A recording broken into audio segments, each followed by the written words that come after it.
So Eric, one thing, all the parents, they may not have children at the Wooten Center because we Oh, allow, yeah, we allow families from that are not enrolled to join also.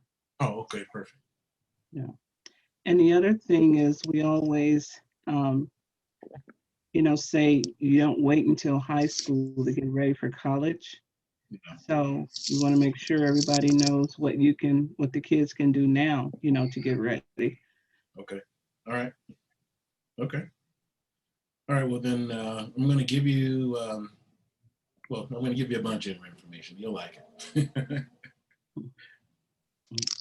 Honestly, I wish I had something like this, when my sons were in elementary school. It's I've learned so much being director at the youth center. My sons are, they're all grown and everything now, but just so even about the A3g requirements, I knew nothing, about that. I knew nothing about making sure that they were getting the classes that they needed and how important extracurriculars were, to getting admitted, and I didn't know any of that. Right. Right. And a lot of people don't. That's the reality. Is that that's why I started the program because my son was struggling, and I'll just kind of move on Mhm. into. We'll get started, but my son was struggling, and he was in high school at the time. I grew up here in LA, and was supposed to have gone to Crenshaw High School. I lived in that area at the time, but during an elementary, they decided to test all the kids, and when they tested the kids, I did really well. And so instead of going to any of the home schools that I normally would have gone to, like Audubon and Crenshaw, they put me in the busing program. And so instead of going there, I was on my way to what now is called LACES. About maybe you guys have heard of LACES.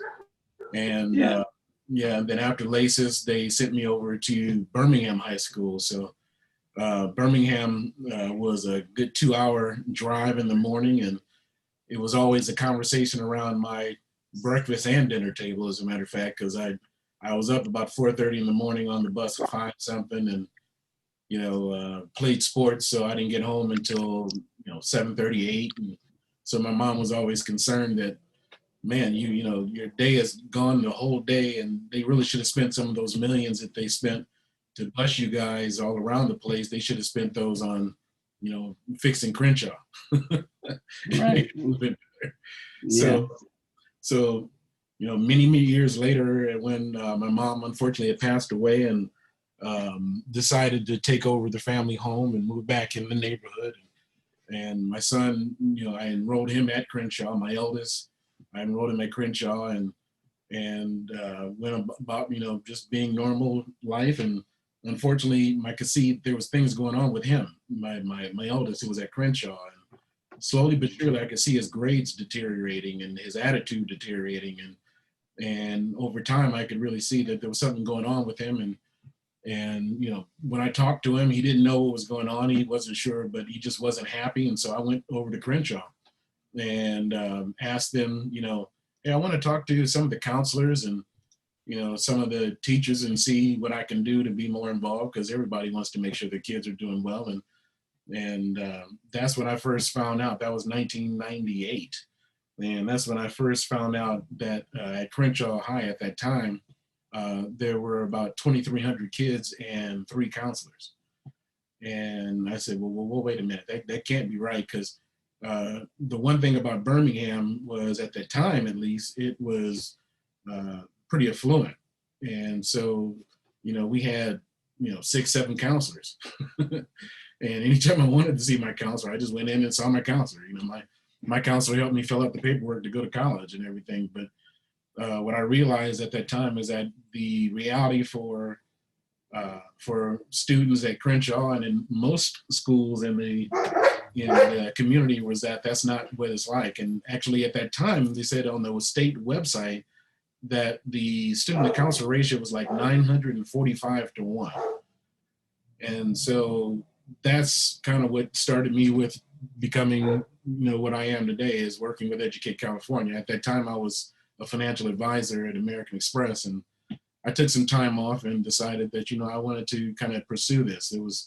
Because immediately I could see once I got involved with my son, I was a mess. I have to tell you, I went to the school to like 3-4 days in a row, and I was popping up. My son would see me everywhere, and next thing you know, I was on the committees and the PTA and everything. But it worked. They actually wrote a story about me in 2000, matter of fact. But it worked. I could see his attitude changing, and it inspired me. And probably because I lost my mom, I said, I want to take some time and really pursue this and see where we can go. And his grades changed, his attitude changed, and that was the beginning of Educate California in 1998 when I first started seeing that big change. I decided just to take some time off, and every time I started talking to people about what I was doing and showing the research that I had done, they had the exact same issues. And so that's how it got started. I started asking some of my corporate friends if they would sponsor me if I were to do some workshops, and next thing you know, there was Educate California. Actually, it was Educate LA at the time, but then it became Educate California after about 10 years or so. And I slowly but surely retired from my financial planning career, and for the last 22 years now, I've been working with families and Educate California and helping them get their kids ready for college and life after high school, and just really talking about parent engagement, and how a parent can be more involved, because I could see the difference. My son went on to graduate from high school, which he didn't want to do, and he went to college. He did some community college. He told me from the beginning, that's not my issue. That's not my thing. I don't think I'm going to be going to college. But I said, well, fine. We need to find out what life after high school looks like for you. And so, like many families, that's what we did. And he's doing fine now. Both of my boys are doing fine. But that's why I started the Life Prep Academy program, was really to help families walk through it. So let me kind of walk you through here. Let me walk through. So once again, to tell you a little bit more about myself, I have served as a special consultant to the CSU system for many years, and worked with them and done many workshops and presentations and so forth for the CSU system. I also sit on the board of a group called the Executive Service Corps, and their focus is helping nonprofits. Really, they do executive coaching and training and development and all kind of different things to help nonprofits be better at what they do. And I also serve on the board of a group called the Police Activities League that helps hopefully prevent youth from having those negative influences with the law and enforcement and that type of thing. We have two programs that we're actually going to combine into one, where you guys are at a kind of pivotal point, because I'm going to be changing slowly but surely the curriculum. But currently, we have a curriculum called the Life Prep Academy, and that will stay the same. But there's two facets to it. One is the college and career prep, which is on the left side for the general public. And then we have another guide that we created in 2019 that is focused specifically on foster, homeless, immigrant, special needs, and incarcerated youth. And it has some wonderful resources to help them to plan for college and life after high school, and to be able to be successful with all their dreams. Our number one goal for not today, but only our programs really, is to help parents gain confidence and understanding how to help their children prepare for life after high school. And that, whether that's college, going into business, going into the military, whatever the case may be, how to explore their careers and their majors and things like that. Once again, I work very heavily with the CSU and the UC system, but really the main thing I can say to you guys is that you need to help your kids develop an academic plan. That's really the focus, is develop an academic plan. And what I've done for many years is we started off creating internet-based resources. I have a whole list, a database of close to 2,500 different websites that you can use to work with your kids. And as a matter of fact, because your kids are at the age that they are, I'll show you those a little bit more than I normally would in my normal presentation, because a lot of them probably will help you even more than the college and career stuff. But we'll walk through both of them, and I'll show you how to access both of them. But it's pretty soon they're actually going to be combined into one. So Naomi said that they're going to be videotaping this. Is that right, Ms. Naomi and Rebecca? I think you may be muted there. but I believe they're going to be videotaping that. Instead of it being on our website as it normally would be, that'll be available through the Wooten Center. Is that correct, Ms. Naomi? That's right. It'll be on our YouTube page. Okay, wonderful. Okay. We can make it available for you as well, Eric. Okay. And normally we would say, you know, go through the chat, but in this case, there's a small group of us. Just feel free to raise your hand, throw something at me, yell out loud, you know. And if you have a question, just take yourself off mute. We're a small and intimate crowd, and Miss Naomi told me that you guys are family, so I could treat you like family, and I'm gonna talk to you like family because that's what I do. And once again, if you have any kind of questions, just feel free to unmute yourself and let me know. Okay, so we'll go ahead and get started with the Life Prep Academy. Okay, so the Life Prep Academy. Whoever just joined, thank you for joining. We're just getting started. We're talking about the Life Prep Academy, which is on the screen here. The Life Prep Academy is a resource guide that is meant for helping parents be more actively involved with their children's education and giving them pretty much a roadmap and a plan to walk through that they can have to work with all levels of children, actually from probably middle school all the way into college. Just to give a little bit of background on the program itself, I inherited the program from actually the Los Angeles County Office of Education. Its background goes back 45 years or so, actually, probably a little bit more than that now. But it was started by a gentleman that was the lead person that handled that worked with all the counselors in Northern California. And his job was to make sure they had professional development.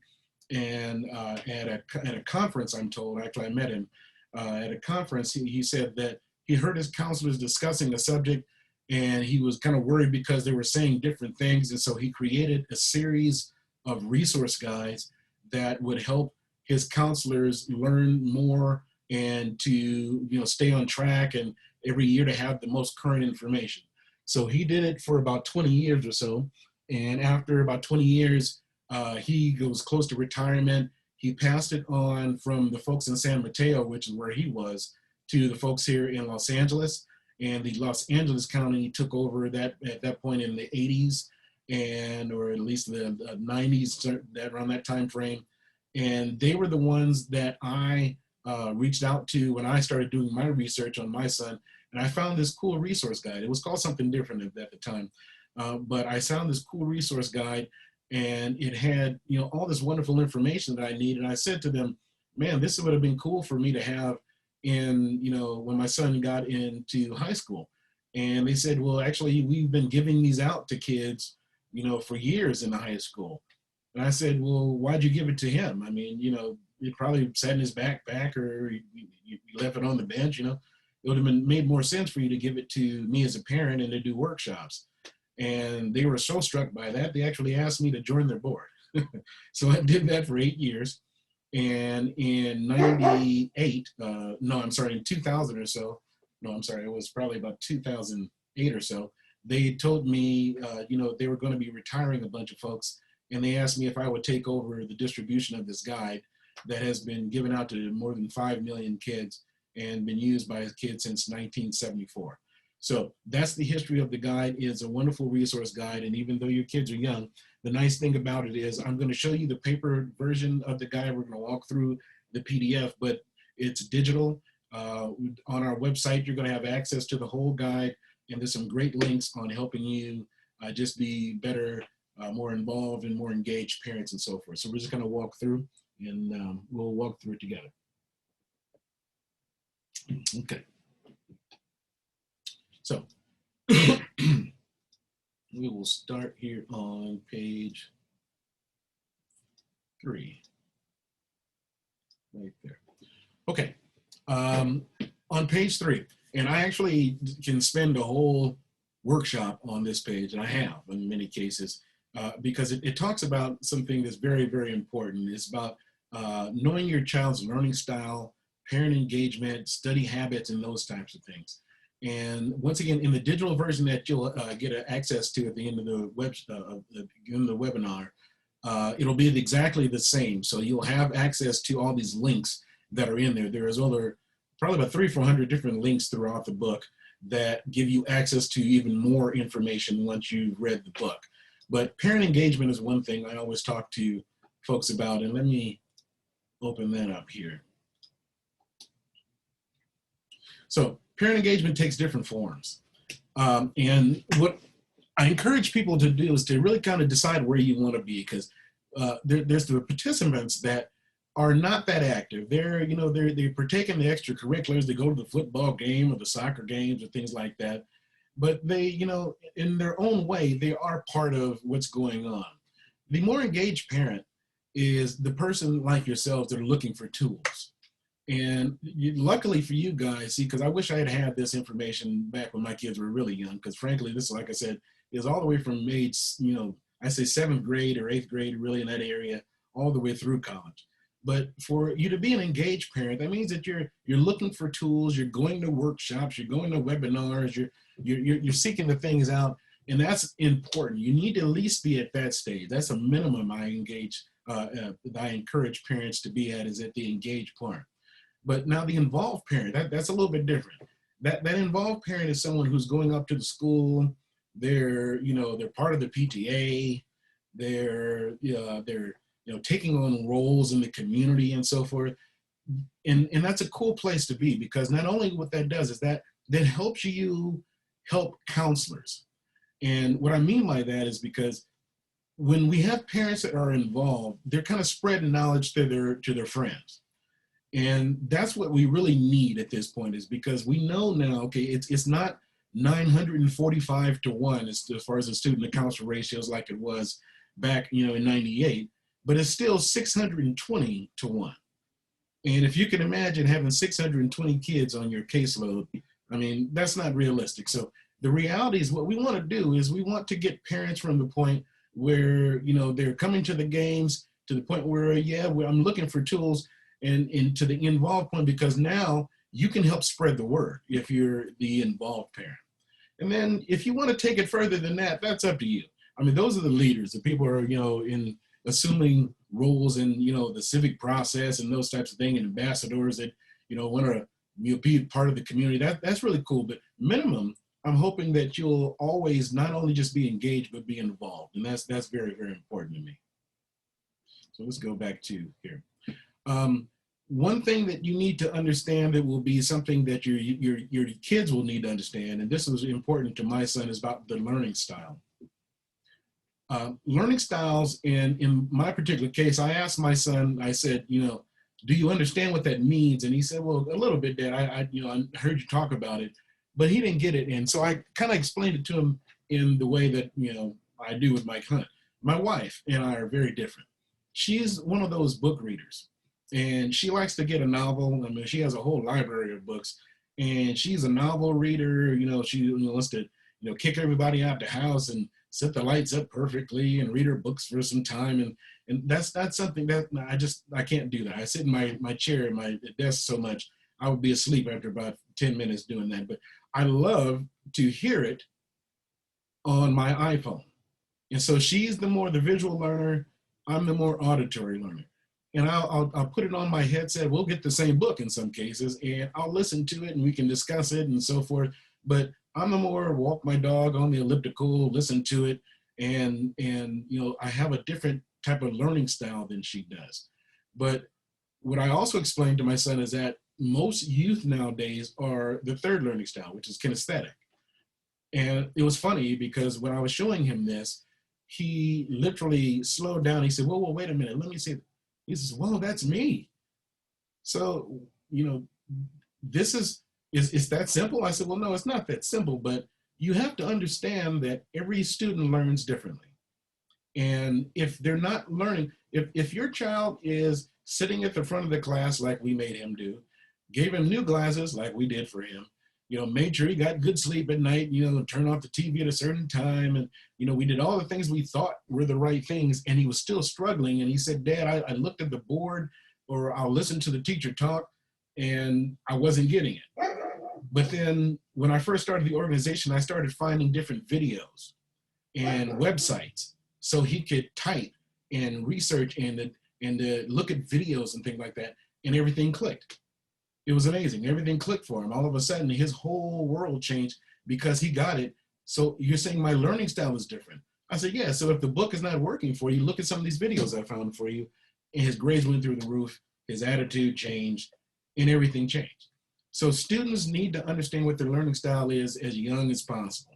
And we as parents need to be able to adapt to their learning style so that we're serving the information in their way. And once again, most students are kinesthetic because they're used to the gaming and, typing things and, using the mouse and the clicking and the videos, and that's just their world. I mean, there's a YouTube video for almost anything nowadays. So serve it to them in their way. And once again, I have a whole website of different videos and different websites that you can use to help your kids go through school. Another thing is to understand different study habits. People would say the kids need to have good study habits, but I couldn't find a good planner. Well, what do you mean by that? Well, they need to have, a place where they can study every day, where it's quiet, turn off the TV. They need to have a schedule. And even though your kids are young, we can start them at this age. We can say, so are there things you're doing right now? And are there things that you should be doing? And as they grow up, if you get them started at this at a young age, then they'll understand this from a young age. Wow, there are very specific things that I should be doing in order to make sure that my study habits are good. And I encourage you can download this, you can print it out and walk through this with your kids, make sure that they understand, are they okay with asking for help if they are struggling with something? Some of them are too shy or they don't feel comfortable or where the case may be. But you as a parent, once again, as you walk through this with them, it makes it a little bit different for them and a better experience. So I highly encourage you to go through that with them. Note-taking. This is extremely, extremely important for kids. And what I find, and I've talked to this all the time, I actually did a whole class on this, is let me go back to that. I did a whole class on this for students, is how do you take notes? And the funny thing is that there's different systems and different students use different ways. There's the note-taking mindset. There's, structured outlines, and, there's different ways of doing it. Some students, say that, what I do is I write out different words and then I circle them and draw lines to connect the different things between them. But like this, so the mind map, so you need to see, once again, what is the best way for your student, because it's not just one way that they will learn, and they need to feel comfortable in what way is the best for them to learn as much as possible. So note-taking is extremely important now, especially when they get to high school and all the way through college, but that's very important. Frankly, that's important for adults also, but very, very important. And once again, we have lots of different techniques for things like that. When your child does get to the point where they're getting into the 9th grade, you're going to want to know about a 4-year plan. And it's more than a 4-year plan, because frankly, it starts in middle school. One of the things that people ask me, so what are some of the things that we could do in middle school? And I say, just set a learning culture. If you are going out for a day and, maybe you don't want to go to the museum or you've been to the many movies, just go to a college campus, walk them through and talk them about, what their futures could be, and then when you definitely get to the 9th grade, you want to have a 4-year plan. One of the things that I did is I didn't keep track of my son's grade, and he actually took a class over in summer school that he didn't even need to take. So I can't even blame him for that. That was my, my mistake there. But you need to understand that, there are the A3g requirements, and people, they understand that there is a such thing as the A3g requirements, but what does that mean? Well, the A3g requirements, there are 15 classes. 10th grade through 12th grade, there's 15 classes that you have to take that you must complete and pass with a C or better in order for you to go to the Cal State or the UC. Very simple. You have to take these 15 classes, and here's what they are. A is, A through G means A is history, B is English, and so forth. So you have to take these classes, and you need to keep track of them. And you need to understand, that the classes that you take, there are 59% of the students, I believe it was 59 or 51. either 59 or 51% of the students that graduated from the LAUSD in 2019. And so they graduated, but they hadn't taken the A3g, so they couldn't go to community. They could only go to the community college. They couldn't go to the Cal State or the UC. So, that's probably yes on the counselors to a degree, but it's on the students and the parents also, because they should have known that. They should have insisted that their kids are taking these classes, especially if the classes are available. I'll even show you some ways that you can take these classes if they're not available at your school, that you can take them online. But it's 15 classes that you have to take and pass with a C or better in order for you to qualify to go to the Cal State system or the University of California. Let's see, what kind of is, okay. All right, so we're gonna be talking about a little bit something. This is a little bit more advanced, but this, once again, this is good information for you to know. If you're not gonna be using it right now, maybe you can share it with family members or friends. Concurrent enrollment. There's something about concurrent enrollment, which means, or dual enrollment, which means that when your students get into college, into high school, they have the ability to take classes in the community college while they're in high school. And the cool thing about that is they just have to have a minimum GPA of 2.0. You guys have to be part of the process of getting them involved. You have to talk to the counselor at the high school, talk to the counselor at the college. But if your children do it properly, they can actually go through high school and be taking 1 or 2 community college classes while they're doing it, to the point where by the time they complete high school, they can have both their high school graduation, their diploma, and their associate's degree at the same time. So I'll say that one more time. They can have their high school diploma and their associate's degree at the same time by taking 1 or 2 college courses while they're going through their 10th, 11th, and 12th grade, and that will save you an enormous amount of money. And it will make the students very, very strong as far as what they're able to do. And they'll understand the subjects more. If they're able to compete at that age, man. And the funny thing is that it doesn't even have to start. We always hear about those kids that, are the whiz kids and, graduating at 16, 17 years. Some of those kids, depending on how bright your kid is, if they're an extremely bright kid, they don't even have to wait. If they can qualify and pass the test, it's not recommended, but if they can pass the test, they can do it early. But definitely from 10th grade on, I highly recommend that you keep that in your mind, that your kids can go through what they call concurrent or dual enrollment and save yourself a lot of money, make sure that they are very, very well prepared. And at the same time, you also don't have to worry about taking those classes when you get to college, because when they do go to college, they have to compete with other students that are coming from all over the world to get to California. Hold on just one second here. So the nice thing is that if they take those classes while they're in high school, they don't have to compete with the kids when they get to college, because they've already taken the English 101 and the Math 101 and so forth. So I highly recommend that you keep that in your mind, that that's a wonderful way to save yourself some money and help your students get ahead. Eric, can I? Yes. Yes. So you know what? So I sit on the scholarship committee for the center, right? And I also sit on it for this other agency. And I was seeing, and I have to say, this was a new concept for me a few years ago, that kids could, get above a 4.0. I always thought the 4.0 was the highest, right? That meant you got straight A's. But I'm seeing all these kids 4.5, 4.7, and they're winning all these scholarships. And not only that, they're getting into UCLA. And I talked to the counselor at UCLA because we had 2 kids that year that had applied. One was accepted and one wasn't. And what made the difference was one had all these extracurricular activities, they had the GPA. The other one, even though they met the requirements for UCLA, they didn't get in because so many other kids had these higher GPAs because they were taking these college classes. And so that's one of the things why I really wanted you to have this session for our parents, because it breaks my heart when a kid gets to the 12th grade and all this time they've been saying, they want to go to a certain school, then they find out that they can't go, because it's so competitive, and these other kids are getting these 4.0 plus, GPAs. So I just wanted to stress that, you know, it's important for admissions. It's important for scholarships. The kids are literally going to be competing when they get to the 12th grade, and going to college, you know, in high school can really make the difference for them.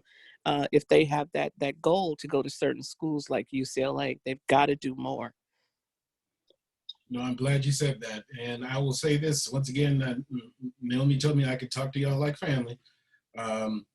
A 4.0 at Crenshaw High School compared to a 4.0 at Harvard Westlake, the school that's attached to UCLA, different 4.0s, okay? And that's something that we need to make sure students understand and make sure parents understand. You're right, absolutely, Ms. Naomi. Matter of fact, at UCLA, they expect a 4.1, 2, 3, and 4. We're going to talk about that. Matter of fact, that was a perfect setup. But that's another thing to keep in mind is that you, and we'll get to this in a moment, but you want to make sure that you are constantly measuring your students, their progression against the highest level of students. Because at some schools, they're going to be prepared and some students are not. And that's just the truth, even though they may have a high grade. So we'll get that into just a second, but thank you, Ms. Naomi. That was a perfect, introduction to that right there. What I'm going to show you here real quickly is that once again, that A through G requirement is you have, these are what they're talking about, the history, the science, the English, the math, and so forth. This is kind of what you should be looking at.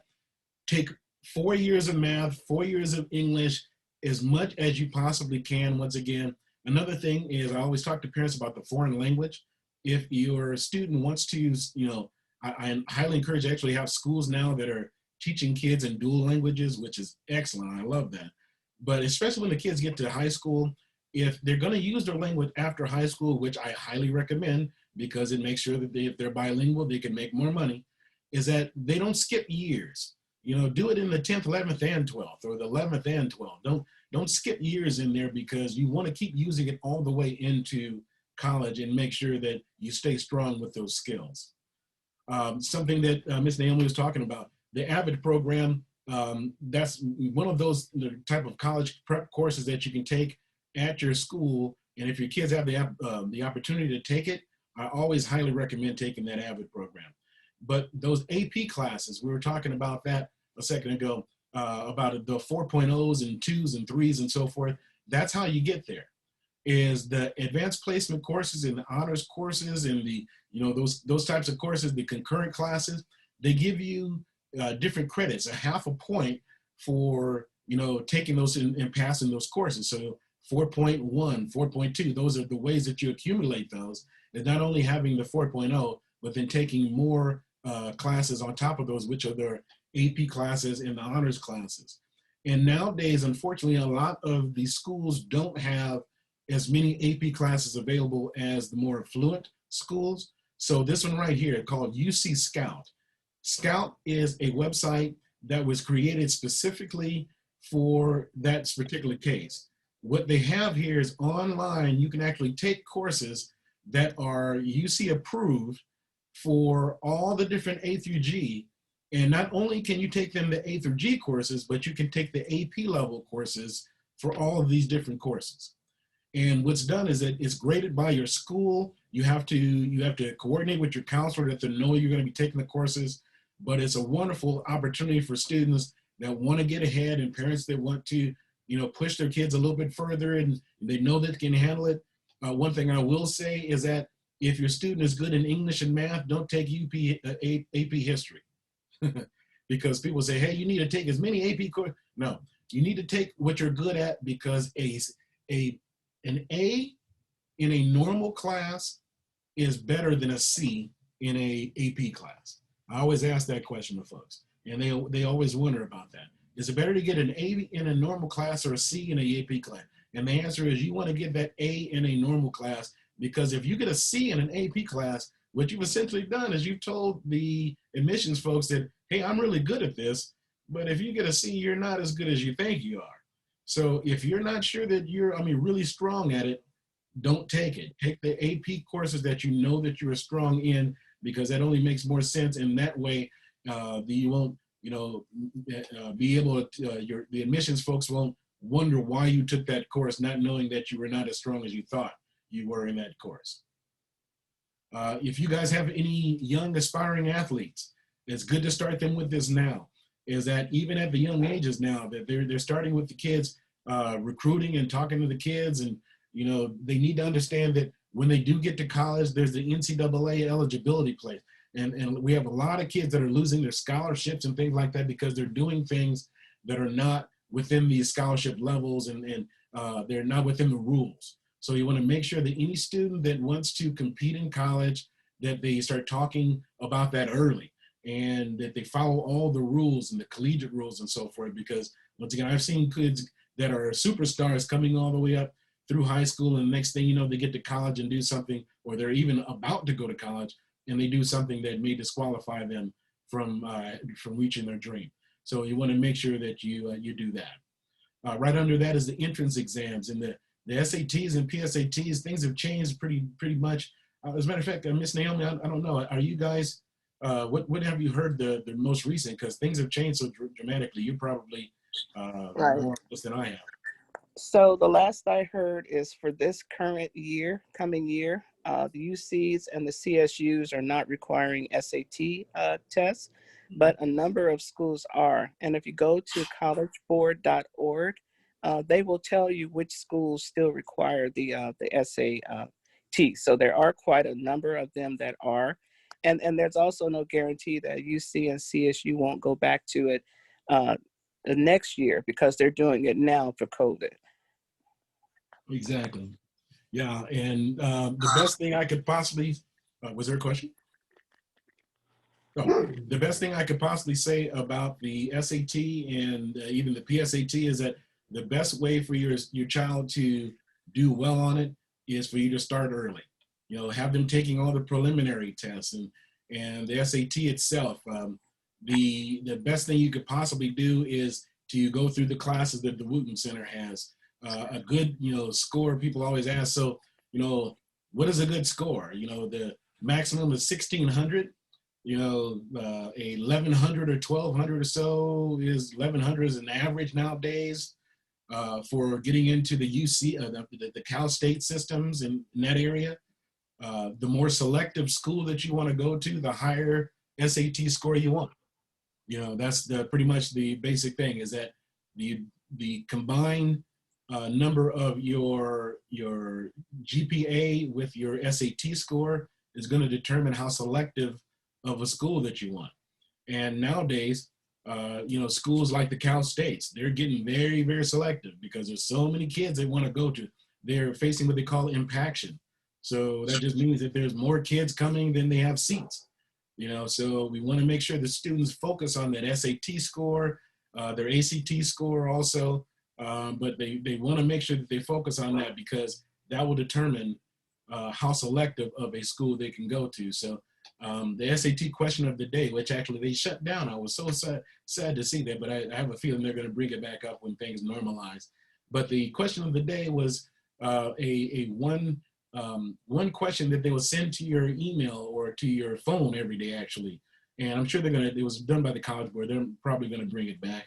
Also, the Khan Academy. I'm sure you guys have heard a lot about that through the Wooten Center. So those are excellent resources for you, but you want to just make sure that you're on top of it right from the beginning. And the nice thing about it is the more you talk about it, even at a young age, the more comfortable the kids get with it, and it won't be a scary thing for them. With the ACT, they have the option of submitting which is the better score. 36 is the best for the ACT, and average nowadays is around 21. But of course, once again, the better you do, the better and more selective of college you can go to, and you can submit the one that you do the best on. Some students do good on the ACT, some do better on the SAT, but you can submit either one that you do best on, and that way, they give you a couple options that are available to you. Okay, something that I will talk to you about now is the students with special needs. And this is something that is kind of a weird subject, because a lot of times, especially, with students that have a special need is not a physical special need. They don't necessarily want to discuss it. What I'm finding and what I'm hearing from different colleges that I talk to all the time is that students oftentimes come to the schools or to the college and they have a special need and they don't let them know. And so they wait until they all of a sudden are starting to struggle, and then they let the college know that, that they have a special need. And one thing that needs to be understood is that every school, every college in the country has a department that by law is there to make sure that your students are helped out with whatever issues that they have. They will literally, you know, have someone go to class with them, take notes for them, you know, tutor them, do whatever is necessary, but you need to let them know. And so that's the one thing is that, and it's once again, I said it's a touchy subject because what I found in talking with parents that do have students that have special needs, and I've been told, well, Eric, all these years I've been caring for them. You know, they have something that's not, once again, a physical need. They may have ADD or dyslexia or something like that, and they're not comfortable talking about it. And I've been caring for them. And then all of a sudden now they're on their way to high school and to college, and they don't want to talk about it. And I don't want to offend them. And then they go off to college. And, you know, and the funny thing is that a lot of parents don't know is that as soon as your child turns 18 years old, there's a law that prevents you from accessing their records. So they may then go to college, be struggling, and you don't even know because they can't send you their records. Okay, you can't just call and say, hey, I want to know how's my child doing. However, if you do have a student that has special needs, there is a waiver. The student must sign it, and the student must say, yes, I want to make sure mom or dad or my aunt or whoever my caregiver is has access to my records so that they can help me out and take care of things and so forth. So there is that option, but it must be signed by the student once they're on their way to college, because after 18, things change pretty dramatically for families. Okay, the freshman year, and what I'm going to do is, since once again a lot of you guys or your kids are way under this age, I'm going to but I'm going to walk through the college information. But I also want to show you another website that I have, the Educate California website, because there's some very important things on here. So the freshman year, the sophomore year, the junior year, and the senior year are all outlined in a check form, in a map form in our guide. So the nice thing is that you literally can just walk through there and check the things off. And one thing, once again, because you may have older kids or you know, other family members that have kids, one thing I also encourage you to do is when students have an opportunity to stay in the dorm for their first 2 years, they do better. It's been all kinds of studies that have shown that. But what happens a lot of times is students forget to make their dorm payment until too late. And because there's so many kids trying to get into the college, that they don't have access to that. So we're coming up to that time in the year where the students are making some decisions. And if they're going to want to go to college and stay in the dorms, they need to make some decisions in January, February, okay? So make sure that you let them know that. We'll also start talking about the FAFSA in a second, but we have a whole checklist of things that they need to understand. And once again, not only is for you to be an engaged parent, but an involved parent. And so you can share this information with those that you know that may need this information. Okay, so talking about paying for college, once again, that's the main thing. And the nice thing is I got you guys where your kids are early. So when I was a financial planner, one of the reasons I got into doing the workshops that I did is because I was given an assignment when I was working at American Express to go out and to talk to families about what they call 529 plans. Hopefully you guys have heard about those. But they're a savings plan that allows you to put money away for your children and to have it earn interest.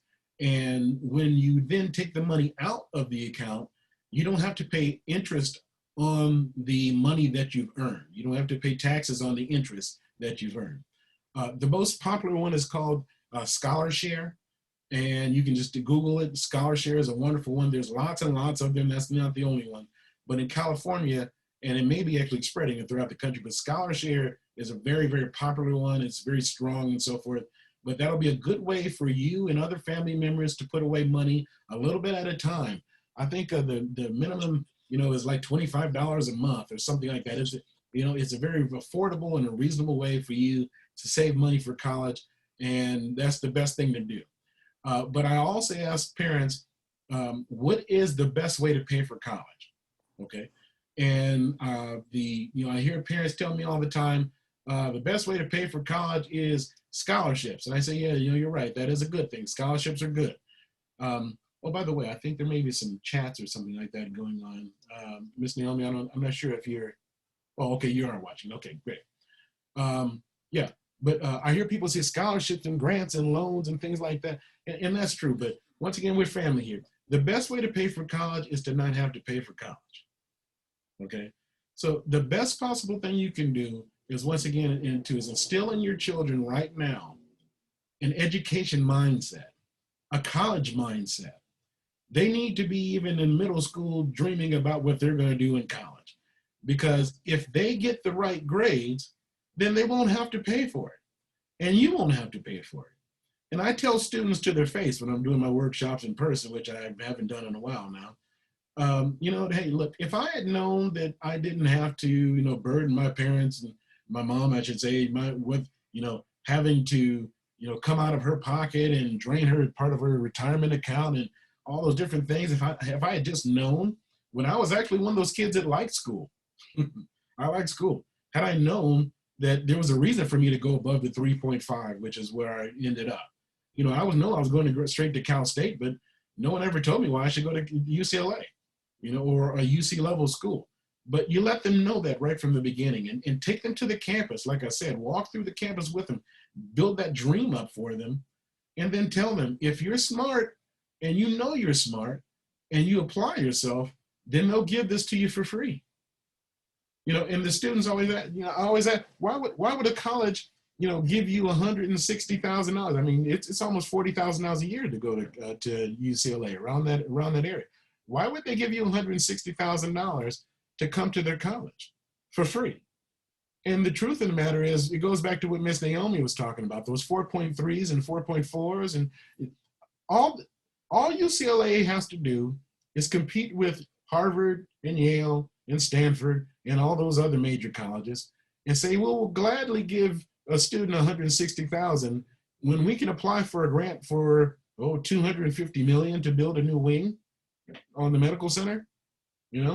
All we have to do is recruit the best kids. Oh yeah, well, we're glad to give them $160,000 for $250 million. Oh, that's easy. And if the kids understand that, it's almost they're the draft pick. I'm a sports fan. They're one of those draft picks, and so just like on the bar exam every year, they want those top 10% lawyers because they go to the top paid positions at the top law firms and so forth. Same thing with the colleges. So if the students do it and they have the discipline and they use their knowledge and they apply themselves, then college can be for free. They'll treat them like a king or queen, and they won't have to burden themselves with all the loans and all those different things. But you need to talk to them about that early and let them know why it makes sense. Then there's federal grants and loans, and we're going to speed up a little bit once again because this is for the older students. Federal grants and loans are there. The California grants, there's all type of different Cal grants. Oh, this one here, the FAFSA starts on March 2nd. March 2nd, every year, it's March 2nd. They have these workshops called Cash for College, which are really cool. And you can go there when it's time for you to apply for the FAFSA in the 12th grade. They'll actually help your students fill out the whole, you take your W-2s and everything, and they'll help them fill out all the paperwork. This one right above it, the California Chaffee grant, is very cool. That's for foster youth. It's up to $5,000 a year that students can get if they are or have used to be formerly or currently in foster care. Okay, so up to $5,000 a year, can go to anything they want, tuition, housing. It's a wonderful program that's available for the foster youth. Scholarships, just very quickly, you don't need to pay for a scholarship. Anyone tells you, hey, if you give me some money, I'll teach you how to find money. No, there's all kind of different websites. We have over 250 on our own website, as a matter of fact, and you'll need to learn this 5-paragraph essay.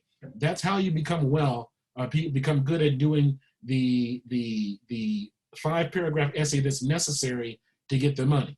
So they don't just ask you to send me something, they want you to do it in a narrative form. And they want something like the 5-paragraph essay. We have links on that.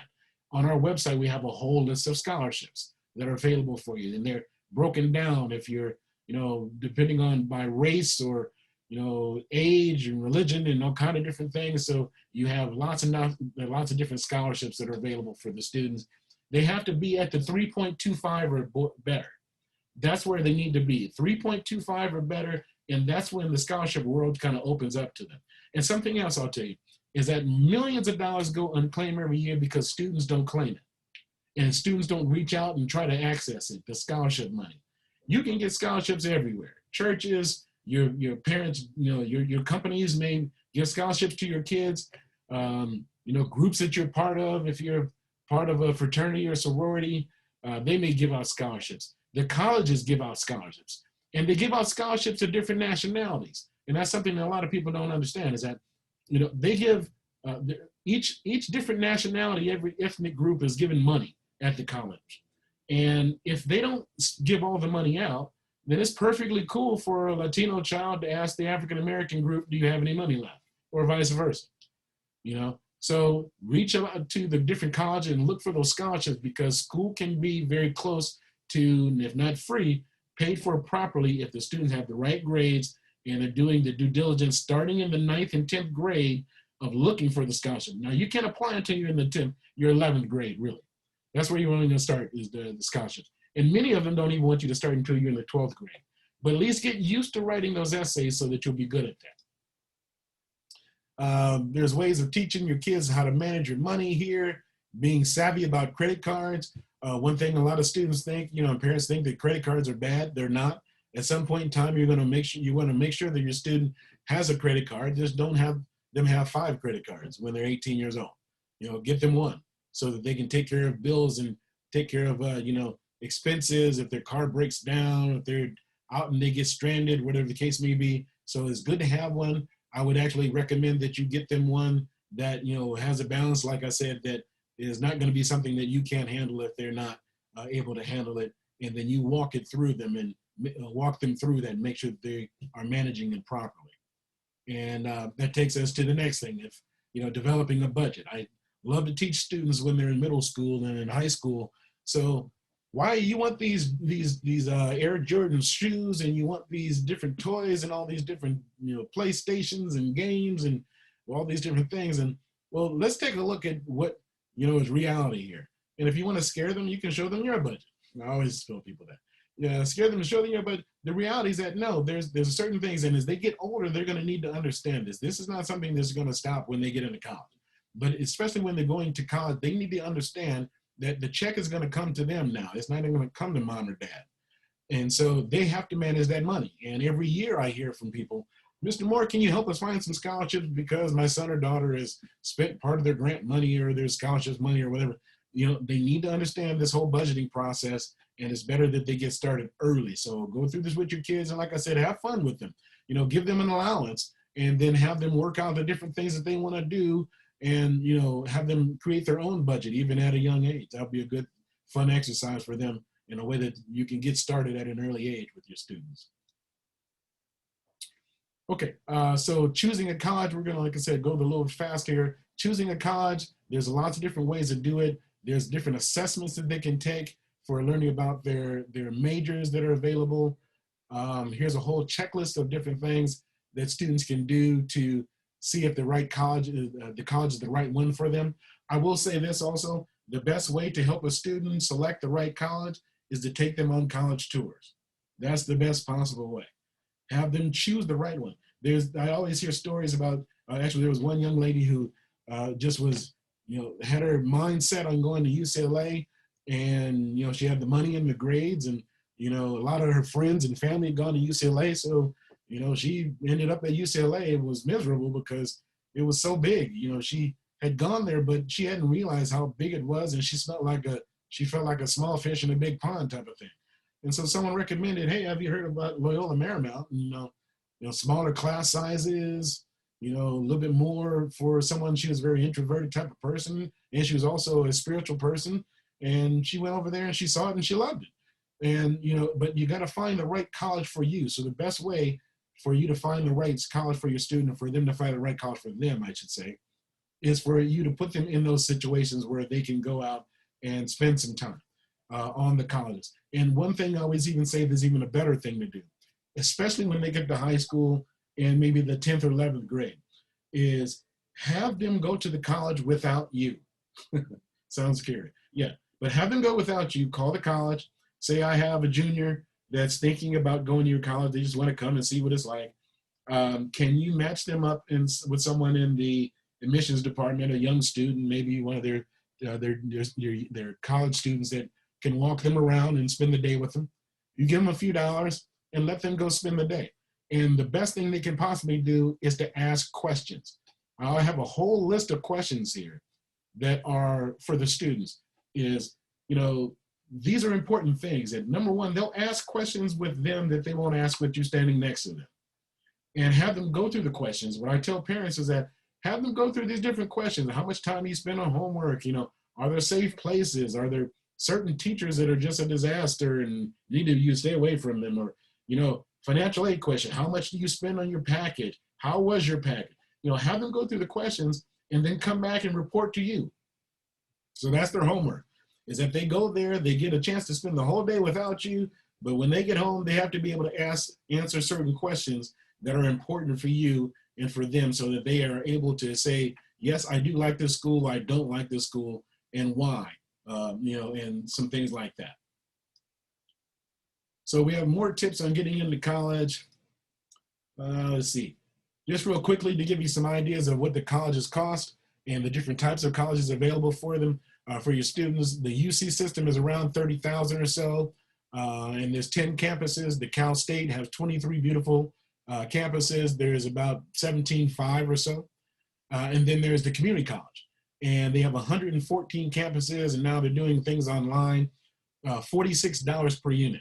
And one thing I will say is that now we have the California Promise, so the students are able to take, if they qualify, they're able to take the first year in college. It probably will be 2 years pretty soon. But if a student is not sure what they want to do in four-year college, it really kind of makes a lot of sense to pursue that community college thing to get those basic college classes out of the way before they transfer over, because nowadays a lot of students are doing that. I mean, just an enormous amount of students are doing that, and they actually have some wonderful pathways I'll show you in a second. But there are three different types of the public schools that are available for them. There's absolutely, and I tell people all the time, hey, do not discount community college. It's a wonderful option for lots of students, for them to actually become more mature, to figure out what they want to do, to save themselves a lot of money. I'll put it like this. The classes that they take in the first 2 years, whether they're at the UCLA, Cal State, or at the community college, are the exact same classes. Exact same classes taught by the exact same professors in the exact same way. But if you can take those classes and knock them out for $2,500 through the community college, as opposed to, let's see, in 2 years, $35,000 or $60,000 at the UC, makes a lot of sense to me. So something to consider. Here are where the community colleges are, all over the state. They now have a program that actually you can get your bachelor's degree at 15 of the community colleges. They have this program where you can get your bachelor's degree, and each one of the 15 campuses can only offer one thing. So like West LA offers dental hygiene, and another one offers aeronautics and those types of things. But they're great ways for students to not have to worry about dealing with impaction. There's not like they're a whole lot less. They're a little bit less than the Cal States, but they still, there's a cost to them. But that way they can stay at the community college that they're at without having to transfer and get their bachelor's degree if they know that's the one thing that they want to study. There are programs like AAT and Assist for helping students when they're ready to transfer from the community college to the Cal State or the UC. A lot of students that don't do well in high school can go to community college, do very well, and go directly to the UC system. So it's a do-over. It's a brand new. It's not 13th grade, and there are ways to help students even plan that whole thing out. And the Assist website is how you plan that whole process. Once again, the Cal State has 23 beautiful campuses. Here they are. They have programs that are meant to help you. In this early assessment program is what I recommend. Once a student gets to 11th grade, that's where I was talking about a 4.0 in some schools may not be the equivalent to a 4.0 in some other schools. You want to make sure that your 4.0 student is actually a 4.0 student, so they don't get the shock, and it happens all the time, of getting to college and saying, wow, I thought I was, my grades were higher, but I can't handle this level. That's another reason why you take those concurrent classes in community college, because that way they can handle it. But the early assessment program is there just to make sure in the 11th grade, are you really on track with your grades to go to the Cal State? Here's the way that you can track your grades and determine what your GPA is. And here's how you can calculate what you're eligible for. Each school has what they call an index, which is a number.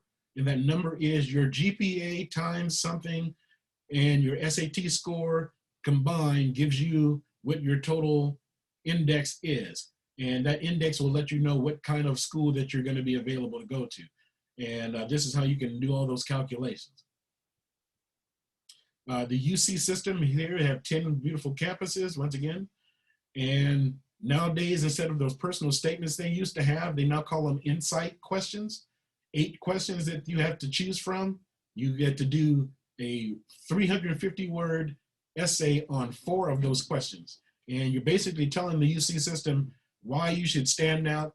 And this goes back to what Miss Naomi was talking about, those extracurricular activities. In every case where I've asked the people at the UC, so when you have 2 students that are 4.2, they both are good kids, they both, really deserve to go here, how do you choose which one will come to your campus? And 100% of the time, it's those students that are more well-rounded. They have their extracurricular activities. And what they mean by that is, were you on the cheerleading squad, the football team, the government? Do you play an instrument? Do you volunteer at your food bank? Do you, you volunteer at your church? They want to know that you're not a student that's going to go from class to dorm, and burn out. So they want you to have well-rounded students, and they want you to be a well-rounded individual. And that way you can add to the campus. You can be on the student body paper and those types of things and add something to their campus. So that's what they're looking for in those essays, is not only why you got good grades, but what do you add to their campus? Why should we select you over other students? Okay, there's lots of independent colleges like the UC, the USCs and the Loyolas and schools, sometimes a little bit smaller class size, sometimes a little bit higher price tag, but that's one of the trade-offs, and there's some great ones all throughout the state that are available. Studying abroad is good for students that want to travel the world. The U.S. military academies and so forth, if a student is thinking about going into the military, that's a wonderful option for them also. Some things you can think about, after college, and once again, we're really going deep here, but apprenticeships for students if they're looking not to go directly to college, but maybe start in the working world, these are some options that they can take a look at. The private career and technical schools, like learning how to be a web designer or a designer at, FIDM or something like that. There's some great technical schools that are out there available for students also. The military, once again, they'll give you your entire tuition, and anything you can do in the military, you can do outside of the military, you can do in the military, lawyers, doctors, and so forth. And if you just happen to be a veteran, your students can qualify for so many scholarships, it's not even funny. So if you're a veteran, especially a disabled veteran, there are great options available for them. And once again, it'd be nice to get those different VA benefits and so forth, and the benefits for buying houses at the same time down the road. Gap years, there's options for the gap year. You don't want to just sit around. If you're going to take a gap year, you want to make sure you do something constructive. The AmeriCorps folks will give you $6,000 if you spend a year with them and go out and help them build houses and do wonderful things. It's a great program also that's available. Okay, so we're really going to speed up here. Career planning for students. We're going to walk through a couple of things. Here are some great websites. The different websites that are available, and I would actually once again start at something like the Bureau of Labor and Statistics. This is a great one where you can start talking to kids even when they're young about what they like to do, and then the different types of careers that are around what they like to do. It's called What Do You Like? And that's why I like this website. Not just what do you want to do. So if they like working with animals, or they like reading or science, they can look at all the different options that are available for them and then learn about the different careers that are available based on what they like to do, as opposed to just, what do you want to do? This road trip nation, as the kids get older, you want to take a look at this one. These are videos by college level students that talk about how they got to the point where they went to certain schools, and they talk about their journey. It's a really cool website full of videos available for students. Let's see. Networking and marketing yourself. And like I said, we have lots of good stuff in here when the students get older. How to write your resume, how to do cover letters, how to do interviews, their rights as an employee. Now they're not quite here yet, but as soon as they turn 14 years old, they need to know that they're covered by laws, but as soon as they get that work permit. So I talk to the students, especially as soon as they're, 7th grade, 8th grade, about those work permits, because they're going to want to start doing, they're 14 years old, they want to get a little part-time, 3 hours a day type of job. They can do that, but make sure that they understand what their rights are, because there's a lot of stories I hear about students that have things happening to them, and it's not like the company's trying to hurt them anyway, but the students just don't understand that they have rights, and so they're working too many hours, or they're in a dangerous environment. But as soon as they get that work permit, they're covered by lots of laws, and I like to tell them about that, make sure that they understand. When a student is getting to the point of going to college, they're not going to be getting that good food from mom and dad or at home, so they need to understand how important diet and exercise and sleep are. So I walk them through how important that is. We actually have a whole guide on how to help teenage students understand how to take care of their bodies. So we have tips for girls, we have tips for guys. And it's a good thing, once again, getting them started as young as possible on taking ownership on what they can do, because what I also tell the students is that needs to be translated when you get to college. A lot of students get to college and they're wondering why their grades are going down when they're smart, and their study habits they can't focus and things like that. Well, because now they're, eating burgers and pizza and fries and they're not eating the right things to give their body the fuel. So they need to start early so they understand that, and they translate all the way into college and all the way throughout their life. I also start telling them a little bit about texting and driving. It's important for them to understand how important that is and how to avoid it, being a super driver when they finally get that chance to get that license. And I talk a lot about driving for the students. Internet safety, cyberbullying, that's something also. Just very quickly, I will tell you, as parents, you need to take a look at this website. The cyberbullying website it stopped me, but there's some really cool things on here that talk about cyberbullying and how to deal with recognizing the signs of a student that is being bullied, and how to talk to your kids about being advocates for other kids that may be going through that. So it's some great information on that website about that. And then just more information about protecting your students and so forth. And then lastly, helping students understand that if they have any kind of crisis and they can't talk to anyone in the family, that they have a place to go to, that they can find help. So let me switch over here. I want you to see two of our sites, and let me close out some of these things here because we got so many going on. All right.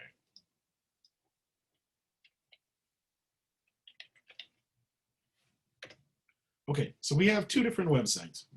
And once again, we're combining the two websites. Our main website is Educate California. And on our website at Educate California, this is what we started off doing until the Life Prep Academy program grew so large.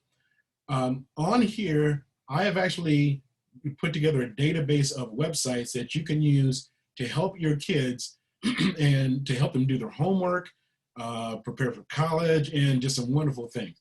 So let's take a look at under the 25 favorite sites are the ones I typically go through my exercise. One of the ones I'll show you here is under homework help sites. These are all the details. So behind here are hundreds and hundreds of sites. When I do my presentations, I usually show the 25 sites, but I'll give you a chance to take a look at those. But if you have kids that are K through 5, language arts, and I'll show you actually the 25 favorite sites here. But there are just lots and lots of different wonderful things that the students need to understand. Once again, what are your rights as a parent? That 5-paragraph essay, how to write a research paper. Well, this one's kind of fun for the kids too. The kids love this one here. So we want to have some fun ones too. So I always tell them, Yeah, I'm getting old, you guys. I don't mind telling you, I was born way back in 19, and I was born on the 19th of July. And so I always ask some people how old I am. They say just really, really old. And I laugh and I say, yeah, I'm 55 years old, but can you tell me down to the minute how old I am? And the kids love this. So it's a site that talks about math that they can use that actually tells them how old they are down to the second, you know. So fun things for the students to use. We have those types of sites. The, what are apprenticeships? How to calculate your GPA, Language Bird if you want to learn different languages. We talk about learning styles, plagiarism, something that's very, very important, how to make sure the students don't get caught up in that. Purple math, I'll show you this one here. This is a very, very important one because so many children going to college now are facing issues with doing their algebra. And this website, Purple Math, all they do is teach kids about doing algebra. So from every level, from beginners all the way through intermediate and advanced algebra, everything you could ever want to know about algebra is on this website, okay? So this is a good thing, and there's worksheets and quizzes and so forth that you as a parent can go through with your kids just to make sure that they're doing the right thing. Read Print, another one that's very important. We want to get kids used to reading, and this is a website that has classic books, 2,000 classic books online for free. So you can go here and get some books for your students, then they can actually download it or print the book and mark it up and that type of things for you. If you have a child that's a reader, here's a wonderful way for you to have free book, thousands and thousands of free books available to them online. Always love to tell the students, how many people do you think there are in the world? Well, right now there's 7.6 billion people in the world and counting, and they love to see that, these type of things where they can really see the interactivity and so forth. But there's some great websites. If you have a student that wants to be a writer, this is the best website in the world for a student that is a writer, and encourage them to do that. Purdue University has the best site. Anytime you see this big owl thing, you're in the right place, because at their online writing lab, and they are the leaders in the whole country in helping students learn how to be writers, whether it's technical writing, or just fiction writing or whatever kind of writing there can be. But this is one of the best websites in the whole world with helping students be a writer. And I highly encourage you, if you have a student that is enthralled by writing, that they take a look at that. Something for you guys out there. This Visual MD. In my particular case, I have hypertension or high blood pressure. And so I wanted to learn more about it. And I wanted to, get as many facts as I could. So I reached out to my doctor, and my doctor didn't have a whole lot of resources himself. So I found this cool website that can talk to you about every possible health topic that you want to. And there's videos and things like this, but you can go through here, and the videos are narrated by the top doctors. And once again, I walk kids through this. I walk parents through this. You can literally, learn about what is asthma all about. What my brother suffered from asthma. I have hypertension and allergies. I looked at all those different things, but it gives students a way to understand, once again, their health and their body. And the more that you can learn, I always think is the best way to be best for students. It just gives them a way of having a learning attitude. So that's what's on the Educate California website, is a list of hundreds of websites, a database of 100 websites. They're under homework help. And once again, we have language, arts, math, science, social studies. We have college and career prep. We even have a lot of sites that are for foster and kid and care families. And then on our Life Prep Academy site, this is our main site. You guys will want to take this down. We have that's where the actual digital guide that I showed you is. And when you come here, you're going to need to create a membership. So you'll come to this particular website, lifeprepacademy.org. Once again, at lifeprepacademy.org. And you'll click on the Create Membership, the Create Membership button. And it'll take you to a page where you can create a membership. And in the first big box here, you'll see a place that says a gift coupon or redemption code. And this is the code that you'll need to put in there. EDCA20, okay? It could be all caps, it could be underscore, doesn't matter. Hold on a second.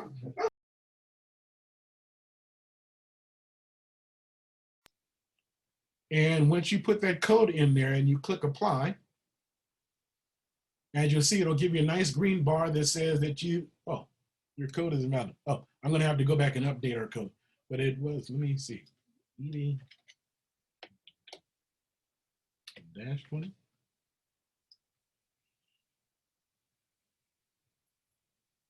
Well, I promise you by the end of the night, EDCA20 will be your code. So you can go in there because it must have updated or something like that. But EDCA20 is the code that you're going to want to put in. And oh, wait a second. I think I did update that, right? LPA20. Let's see. Okay. Well, EDCA20 is going to be the code that you're going to put in there. And once you do that, it'll give you a free membership to our digital planning guide, and you'll be able to see all those different links and so forth that I was showing you today. For some reason, it's not working right now, but I'll go in and check it in the back end on our back end of our website. And once again, you'll have access to the entire website. But once you do that, you put that code in, it'll ask you for a code the second time. And once you put that code in, it'll give you that free website, and it'll let you onto the website. And once you do, you will go to the login page, and you can log in right here on your profile summary, and you can enter the digital version right here, and it'll walk you through just like the exact same way that I did with the version that was in a PDF form.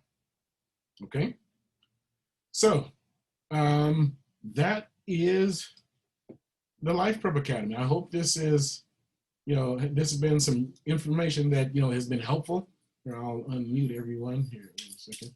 Oh, actually, I think, I don't know if I can do that. Yeah. Yeah, but does anyone have any questions that I can answer before we wrap up? Hopefully this has been good. Has this been good information, first off, and helpful information to you guys? Yeah, it's been very good. Appreciate everything. Wonderful, great, good. But I hope we can be, once again, and I'm a resource for you guys. If you need to reach out to me for questions, this doesn't have to be the only time, please feel free to reach out to me. Anyone else, any kind of questions that you have, please. I hope you have a couple questions for me at least. We've got 10 minutes so you can ask questions. Also in the chat, Eric, they're saying excellent, great job, love the workshop, all of that. So yeah. Wonderful. Okay. Well, great. I'm glad. And like I said, I've been doing this a long time, so I know a lot of folks, and I'll be glad to help in any way I can. Just let me know. And, once again, we got a whole nother 10 minutes if you want to, that you can ask me questions at any level too. I have a question just out of curiosity. Is it better for the students to, if they can, to take college courses as opposed to the AP courses? Because at the end of the AP courses, they have to take the tests in order to earn the college credit. Whereas if they took the college class, then they'll automatically earn the credit should they pass it with the C or better. Is it better, or is it just better to take the AP course? Or I've never been asked the question in that particular way. Thank you. That in the 20 years I've been doing that. So that's a good question. Well, number one, I would encourage the AP classes also. That I would say that, because the courses that they can take on their campus, competing with the students, and getting those half a points and so forth. I mean, that makes a big difference towards their GPA. The community college classes, yes, I love those because they make a more mature student. They make a student that's more confident, and they understand that they compete. But you gotta get that same thing. If you're doing an AP classes and you're doing really well, you know that you really have a mastery of that subject. So I'm not sure which one that's a hard one for me. I'm not sure. I would have to speak with one of my college counselor friends and ask them how they would answer that. But Ms. Naomi, do you have what would you think about that?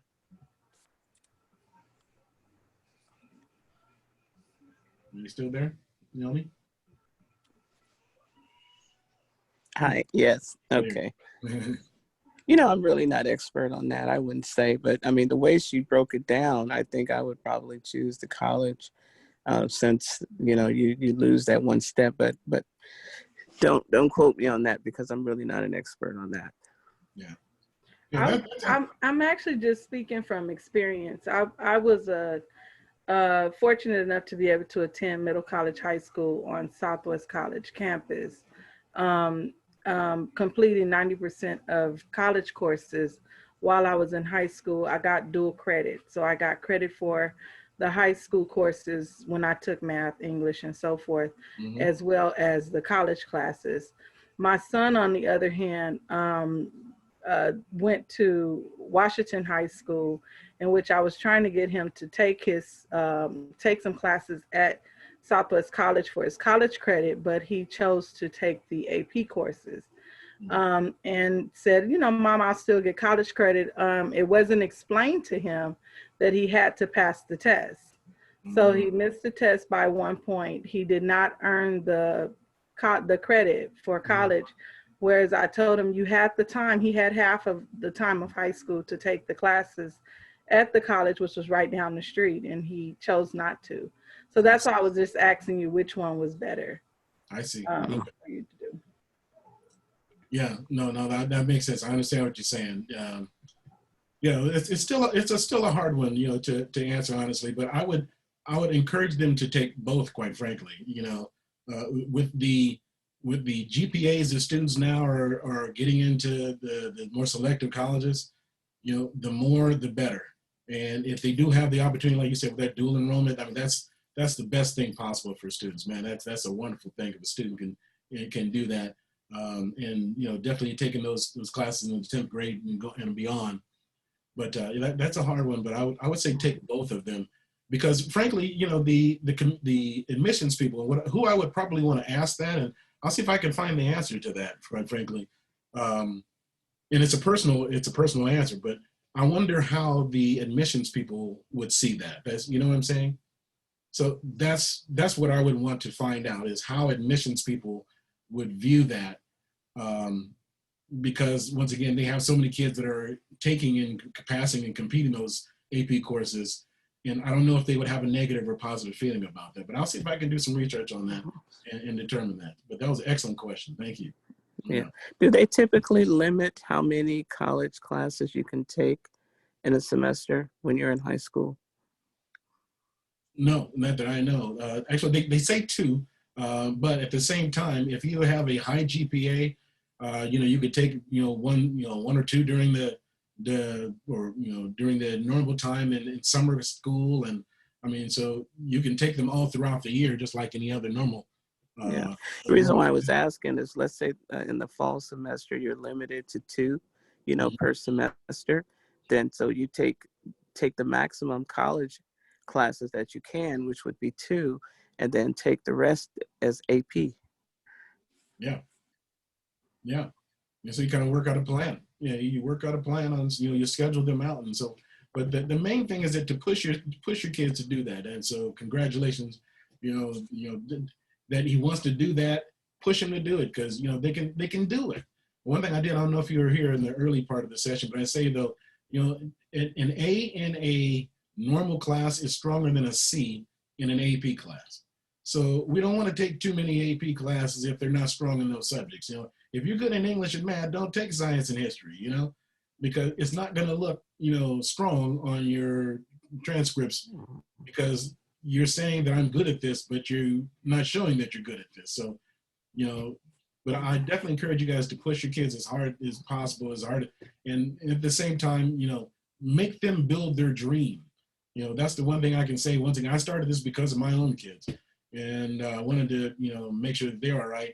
And the one thing, if I can go back, you know, even earlier than I started, was I would build their dream more, so that it's less on me and more on them, and more on me just serving as a supporting role in their quest to get to what they want to do and what they want to be, you know, because that's when the magic happens. When they start taking over, that's when the magic really starts happening, because then they'll start telling you, no, hey, mom, I want this. I got to go here and do this and that type of thing.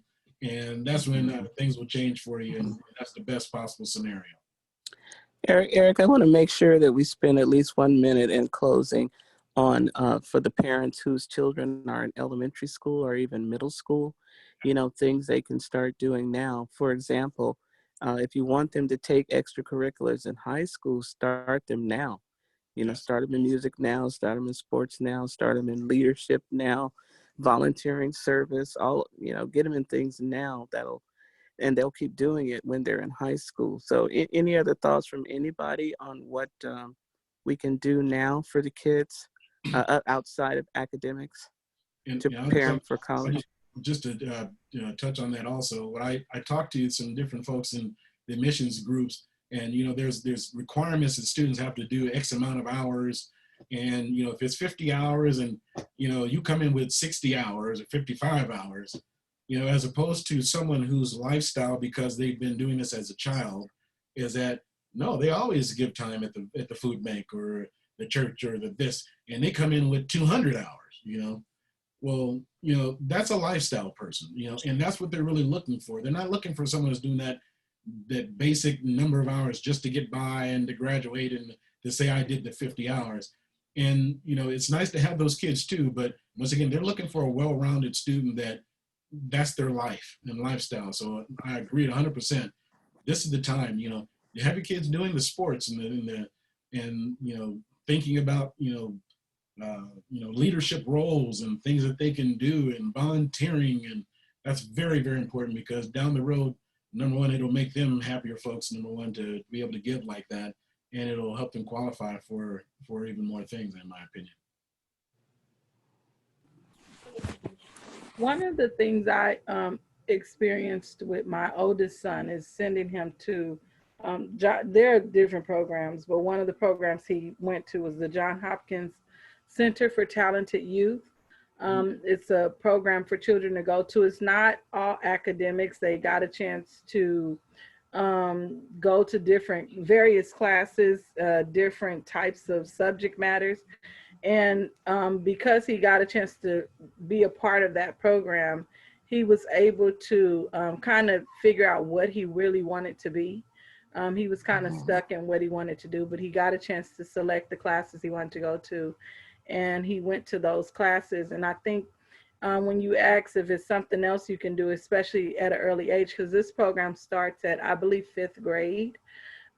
So he was able to venture out and do that. And those type of programs, I think, help to expose the children, because they're not only participating with other children, but they're also having that experience with children in other cultures and other states, children from other states, all around the United States. And those type of things, and also taking them to the college campuses, like you said earlier, at a very early age, and exposing them to that will also help them along the way as they get older. Yeah, exactly. Oh, by the way, I just happened to see, cool birthday, Regina, in the chat. I just happened to notice. We're both July 19th. But yeah, I'm sorry, go ahead. Anyone else? Any other ideas, please? Okay. All right, well, once again, I'm glad that this has been helpful. Once again, reach out to me if you have any questions. Definitely, Ms. Naomi can reach me. You can contact me through our website here. My phone number and information is here at the bottom of the site and on our contact page.